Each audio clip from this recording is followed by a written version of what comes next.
अब ये कौन सी साइंस है कि आसमान इतना साफ हो जाएगा? हैं,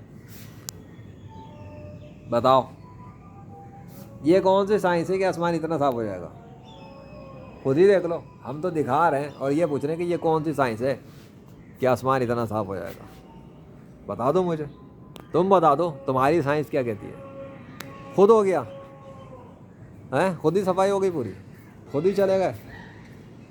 नहीं, ये साइंस तुम लोग मुझे समझाओ ना कि ये साइंस कौन सी है। और वो बारिश दोबारा नहीं हुई, दोपहर का सिस्टम जाने के बाद आए नहीं बादल लौट के, दोबारा पानी नहीं बरसाना था उनको। 16 तक की तो बातें तुम्हारे साइंस पढ़ने वाले कह रहे थे ना, 16 तक सिस्टम चलेगा। 16 तक क्या हुआ? दोपहर से सिस्टम ही मर गया। इनकी साइंस के सिस्टम नहीं चल रहा ना, उसका भी ताल्लुक मेरे साथ ही चला। क्लियर तो हो गया, इवेंट हो गया, अल्लाह के हुक्म से हो गया ना, वो हो चुका, वो चला भी गया। अल्लाह अकबर।